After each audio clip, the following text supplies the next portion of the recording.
শুভ বিকাল বন্ধুরা, বর্দি special kitchen থেকে তোমাদেরকে এক রাশ ভালোবাসা। এবারের পুজোতে তোমাদের জন্য থাকবে একদম নতুন নতুন মেনু। আজকের রেসিপি হেলদি হোয়াইট চিকেন। যাকে খুশি খাওয়াও, কাছের মানুষ, দূরের মানুষ, হাজব্যান্ড, বয়ফ্রেন্ড, তোমার বেস্ট ফ্রেন্ড। প্রথমে চিকেনটাকে ভালো করে ধুয়ে নিয়ে এর মধ্যে গোলমরিচ, নুন, ভিনিগার, ডিমের সাদা অংশ আর কর্নফ্লাওয়ার দিয়ে খুব ভালোভাবে মিশিয়ে প্রায় 30 মিনিট ম্যারিনেটেড অবস্থায় রেখে দেবো। এর পরের ইনগ্রিডিয়েন্টস আদা, রসুন কুচি, শুকনো লঙ্কা কুচি, ক্যাপসিকাম আর পেঁয়াজ।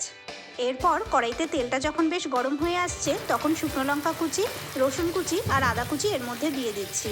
বেশ নাড়াচাড়া করতে করতে যখন লালচে হয়ে এসছে তখন এর মধ্যে ধীরে ধীরে ম্যারিনেটেড চিকেনটা দিয়ে দেবো। এটা একটা হেলদি রেসিপি, বেশি তেল মশলাও পড়বে না, তোমরা সকলকে খাওয়াতে পারো। এবার কিছুক্ষণের জন্য ঢেকে দিচ্ছি। ঢাকনা খুলে নিয়ে একটু নাড়াচাড়া করে তারপর এর মধ্যে কিছু পেঁয়াজের স্লাইস আমি দিয়ে দেব। কিছু পেঁয়াজ আগের থেকে স্লাইস করে রেখেছিলাম সেটা দিয়ে দিচ্ছি। আর একটু নাড়াচাড়া করে এর মধ্যে ক্যাপসিকামের স্লাইসগুলো দিয়ে দিচ্ছি। এইভাবে বেশ নাড়াচাড়া করে যখন লালচে হয়ে আসছে তখন এর মধ্যে গোলমরিচ ছড়িয়ে দিচ্ছি। এবার কিছুক্ষণের জন্য ঢেকে দিলাম। এবার বলে সার্ভ করে নেব। তোমরা প্রত্যেকে ট্রাই করে দেখো, যদি ভালো লাগে লাইক, কমেন্ট আর সাবস্ক্রাইব করো। আজকে এখানেই আসি।